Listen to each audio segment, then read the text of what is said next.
Bienvenue sur l'Argus.fr.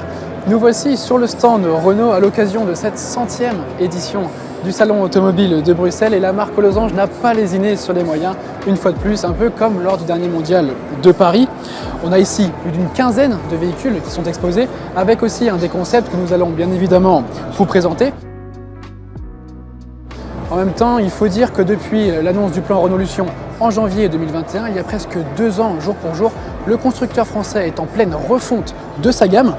L'occasion est donc idéale pour vous faire un petit tour du stand afin de vous présenter les modèles exposés et surtout faire un petit point sur le calendrier des nouveautés qui vont débarquer sur le marché dans les prochains mois et les prochaines années.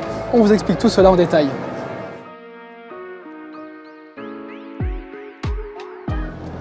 Si vous l'aviez manqué pour X raisons lors du dernier mondial de Paris, le nouveau SUV Austral est exposé ici sur le stand Renault au salon de Bruxelles. Alors sur l'Argus.fr, on l'a essayé dans toutes ses configurations. On vous invite d'ailleurs à découvrir ou redécouvrir nos différents essais sur la chaîne YouTube de l'Argus. Mais ce que vous ne savez sans doute pas, c'est que cette année 2023, la gamme Austral va s'étendre très bientôt avec l'arrivée de la motorisation e-tech full hybride de 160 chevaux. En février prochain, il y aura la présentation d'une version allongée de ce SUV Austral, allongée de 20 cm et qui sera capable d'accueillir jusqu'à 7 personnes à son bord. Alors il ne s'appellera pas Austral ou Grand Austral, comme on a pu souvent l'entendre, mais il reprendra l'appellation du Renault Espace. Ce n'est pas tout pour l'Austral qui se déclinera en 2023 dans une troisième version, un SUV coupé de 4,70 m qui sera dévoilé à l'été prochain et qui sera commercialisé d'ici le mois de mai 2024. 2023 sera une année riche pour le constructeur français qui va également restyler l'un de ses best-sellers, la Renault Clio. Alors les équipes du design orchestrées par Gilles Vidal, ancien designer de la marque concurrente Peugeot, vont apporter un peu plus de dynamisme à la citadine. La face avant va donc évoluer avec l'apparition du nouveau logo au centre de la calandre. Le dessin des projecteurs va également évoluer puisqu'ils vont perdre cette forme en C. Attention toutefois, il ne faudra pas s'attendre à une révolution en termes de design extérieur et intérieur pour ce restylage de la Renault Clio. En revanche, il y aura du changement sous le capot avec l'arrêt définitif du 1 litre TCE en 130 chevaux. Le bloc d'entrée de gamme 1 litre SCE de 65 chevaux ne sera plus disponible en France. La gamme comptera donc un bloc 1 litre TCE de 90 chevaux et une nouvelle version en 115 chevaux. La motorisation GPL ainsi que cette motorisation hybride e-tech de 145 chevaux resteront évidemment proposées au catalogue. A noter que sur cette version hybride e-tech de 145 chevaux, la batterie passera de 1,2 à 1,3 kWh. Enfin, les professionnels de chez Renault ne sont pas oubliés puisqu'ils pourront toujours se tourner vers la motorisation diesel pour la Renault Clio avec le 1,5 litre Blue DCI. Alors toutes ces évolutions ont évidemment un but et c'est de faire perdurer encore un peu dans le temps cette 5e génération de la Renault Clio avant de voir débarquer une nouvelle génération en 2026.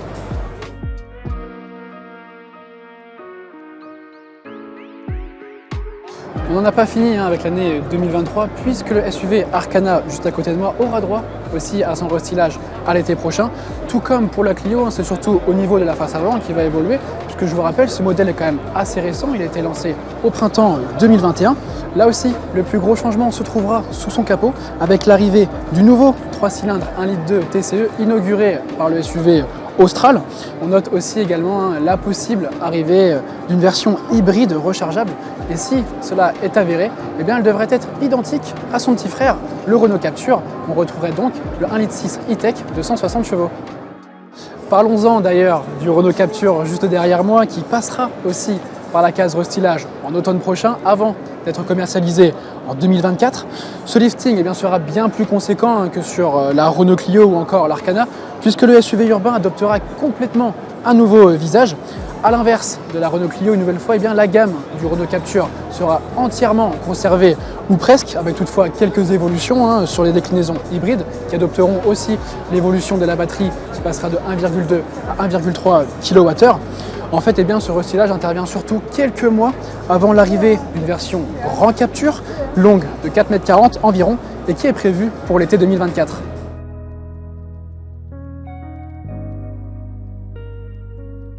Toujours en 2023, on verra la présentation de la version de série du Renault Scénic qui est préfigurée par ce concept Scénic Vision juste devant moi. Un temps annoncé bon pour la retraite, et bien finalement le monospace va connaître une seconde jeunesse dans cette déclinaison SUV 100% électrique. Alors le design extérieur du modèle de série devrait grandement se rapprocher de ce concept. Le futur Scénic sera basé sur la même plateforme que la Renault Mégane E-Tech. Il recevra donc le même bloc électrique, alors plus imposant que la berline crossover.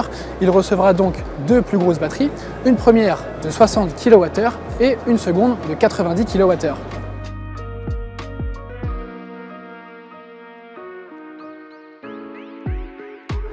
Si elle n'est pas présentée sur ce salon de Bruxelles, on peut tout de même évoquer l'arrivée au printemps prochain de la dernière version de la Mégane RS. C'est une page qui se tourne pour le constructeur français, mais aussi pour beaucoup de passionnés, avec l'arrivée de cette série limitée baptisée Mégane RS Ultime. Alors elle n'est disponible qu'en 1976 exemplaires, en référence à la date de création de la branche sportive Renault Sport. Et pour terminer le chapitre 2023, on verra aussi l'arrivée au printemps également de la version allongée du Renault Kangoo, une version 7 places du Combi Space qui s'appellera Kangoo Maxi. On en a enfin fini pour 2023, mais le programme ne s'arrête évidemment pas là. J'ai juste ici, à côté de moi, le concept R5 que vous connaissez déjà tous. La version de série va débarquer à l'été 2024. C'est sans aucun doute le modèle le plus attendu qui devrait attirer les visiteurs sur ce salon. Alors elle sera proposée en version 125 et 150 chevaux avec deux batteries de 45 et 52 kWh. Le style extérieur de la citadine sera fidèle au prototype et la future R5 devrait être proposée aux alentours de 24 000 € hors bonus écologique.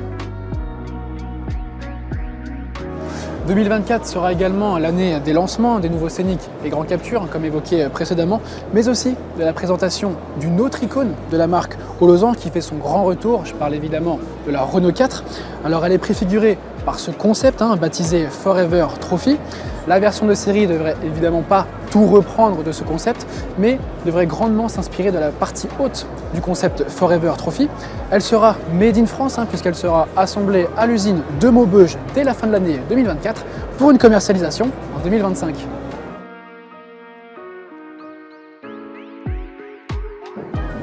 Chez Renault, les professionnels ne sont pas oubliés avec les versions électriques des Renault Kangoo, Trafic et Master. Master d'ailleurs juste derrière moi qui sera renouvelé en avril 2024 et qui dévoilera un habitacle très innovant, vous verrez. L'arrivée de toutes ces nouveautés va logiquement pousser vers la sortie des modèles phares du constructeur français. Je pense notamment à la Renault Zoé ou à cette Renault Twingo. Alors la Twingo elle est devenue modèle de collection cette année 2023 puisqu'elle fête son 30e anniversaire, mais elle sera retirée du catalogue avant le mois de juillet 2024, tout comme la Zoé qui arrêtera sa production au premier semestre de l'année 2024. Ces deux modèles seront évidemment remplacés par la Renault 5 présentée juste derrière moi sous la forme de son concept.